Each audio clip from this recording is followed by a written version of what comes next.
Hai, apa kabar semua saudara? Shalom, selamat datang dalam YouTube channel kita semuanya untuk Amanda Zevanya. Saya berdoa dalam keadaan sehat, kuat, bahagia, dan dalam keadaan penuh berkat dari kerajaan surga. Mari sama-sama kita mau tundukkan kepala, kita mau bersatu di dalam doa. Bapa yang baik, Bapa yang kami sembah di dalam nama Tuhan Yesus. Kami menyiapkan hati kami untuk diberkati oleh kebenaran firman Tuhan. Pakai hamba-Mu untuk boleh menjadi saluran berkat. Urapi dia Tuhan, setiap kata kalimat memberkati jemaat. Di dalam nama Tuhan kami Yesus Kristus, kami siap untuk memberkati jemaat-Mu di tempat ini, dan kami siap untuk diberkati di dalam nama Tuhan Yesus. Amin. Kita akan membahas sebuah renungan dalam menyambut Natal adalah Allah mencari manusia. Kejadian 3 ayatnya yang ke-9. Tapi Tuhan Allah memanggil manusia itu dan berfirman kepadanya, "Di manakah engkau?" Untuk pertama kalinya Allah mencari manusia dan manusia bersembunyi dari Allah. Kisah tersebut terjadi dalam Taman Eden ketika Adam dan Hawa jatuh dalam dosa. Sejak masa penciptaan, Allah telah memiliki rancangan yang indah, sempurna terhadap manusia. Allah mengingini sebuah hubungan yang intim dengan ciptaannya, yaitu saudara dan saya. Allah menaruh Adam dan Hawa di tengah-tengah Taman Eden dekat dengan dirinya. Sejak awal Allah ingin berinteraksi dengan saudara dan saya. Sejak awal Allah menyiapkan sebuah rancangan yang indah di mana manusia dengan Allah tidak ada batas. Manusia dengan Allah seperti bapa dengan anaknya, seperti orang-orang yang memiliki hubungan dengan dekat. Bahkan Alkitab mencatat Allah berbincang-bincang dengan Adam dan Hawa. Bahkan setiap sore hari mereka berbincang-bincang, kata Alkitab. Tapi ketika manusia jatuh ke dalam dosa, hubungan manusia dan Allah terputus. Dosa menjauhkan manusia dari penciptanya. Dosa membuat manusia tidak dapat mendekat kepada Allah. Bahkan Alkitab mengatakan Allah menaruh kerupnya di tengah-tengah taman agar manusia itu tidak dapat masuk kembali kepada taman tersebut. Semenjak itulah terjadilah sebuah proses di mana manusia berusaha mencari jalan untuk kembali kepada Tuhan. Di mana manusia berusaha mencari jalan untuk dekat kepada Tuhan. Manusia berusaha terus-menerus dengan kemampuannya, dengan kekuatannya, dengan kesalehannya untuk menemukan Allah.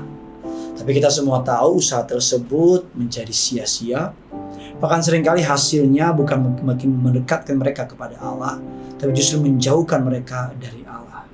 Kemampuan manusia yang sangat terbatas ini tergenapi dalam firman Allah dalam Yesaya 53 ayat yang ke-6. Kita sekalian sesat seperti domba.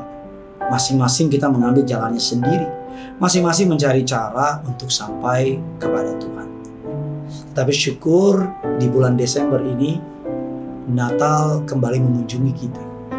Allah kembali datang dalam wujud seorang bayi ribuan tahun yang lalu untuk kembali mengingatkan kita.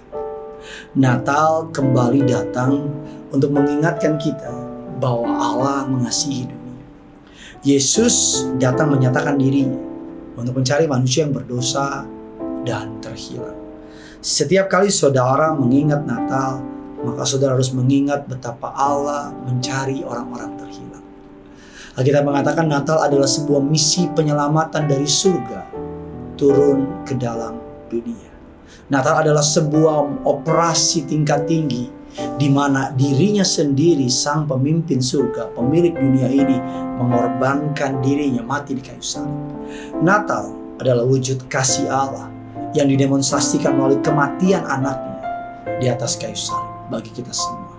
Natal adalah Allah turun sendiri untuk mencari saudara dan saya. Lukas 19 ayat ke-10 mengatakan anak manusia datang untuk mencari dan menyelamatkan yang hilang. Oleh karena itu mari kita senantiasa bersyukur untuk anugerah yang diberikannya. Oleh karena itu mari kita senantiasa membawa hidup kita dalam pertobatan. Bertobat lebih sungguh lagi, melupakan masa lalu kita. Jika di Natal ini adalah kesempatan, banyak orang menata rumahnya, mencat rumahnya, menata rumahnya, dipercantik rumahnya. Itu semua hal yang baik dan tidak dilarang. Tapi lebih dari segalanya, mari kita menata hati kita, menata hidup kita, menata keberadaan kita. Jika ada dosa, bereskan. Jika ada kepahitan, selesaikan. Berjanji kepada Allah untuk tidak melakukannya lagi. Minta kekuatan dari surga. Biar momen Natal ini kita semua kembali kepada Tuhan. Biar momen Natal ini memberikan hidup kita bagi kemuliaan-Nya. Marilah kita mempersiapkan hidup kita menyambut kedatangan Raja di atas segala raja. Saya percaya waktunya sudah dekat. Saya tidak tahu kapan waktunya, tapi saya percaya anytime Tuhan bisa datang. Oleh karena itu, agar melalui kesaksian hidup kita, melalui perkataan kita, nama Tuhan saja dipermuliakan. Yohanes 3 ayat yang ke-16 mengatakan dengan sangat indah, karena begitu besar kasih Allah akan dunia ini, sehingga Ia telah memberikan anaknya yang tunggal, supaya setiap orang yang percaya kepadanya tidak binasa, melainkan beroleh hidup yang kekal. Kata begitu besar kasih Allah bicara mengenai kasih yang sangat luas, yang sangat dalam, yang sangat hebat. Tidak ada tempat di muka bumi ini yang tidak dapat dijangkau oleh kasih Allah. Tidak ada tempat di muka bumi ini yang tidak dapat dipenuhi oleh kasih Allah. Tidak ada hati di muka bumi yang tidak dapat beroleh keselamatan dari Allah. Oleh karena itu kita mengatakan begitu besar, begitu lebar, begitu dalam kasih Allah. Panjang lebarnya melebihi, kata Alkitab, panjang dan lebarnya melebihi lautan. Oleh karena itu ketika saudara dan saya membahas mengenai kasih Allah, panjang dan lebar dan dalamnya, kita kembali diingatkan betapa Tuhan mengasihi saudara dan saya. Mari sama-sama kita mau datang sama Tuhan, mempersiapkan hidup kita, menyambut Natal ini, menyambut Raja di atas segala raja. Biar Allah yang mencari manusia dan menemukan manusia tersebut mau ditemukan oleh Allah. Bagian kita mempersiapkan diri kita menyambut Tuhan. Ribuan tahun yang lalu Allah datang ke dunia menyambut, mencari manusia. Sekarang mari kita yang bersungguh hati mempersiapkan hidup kita untuk kemuliaan bagi namanya. Selamat mempersiapkan Natal. Tuhan Yesus mengasihi saudara. Mari sama-sama kita datang sama Tuhan. Haleluya. Sembah dan puji Dia, sembah dan puji Dia, sembah dan puji Dia, Sang Raja.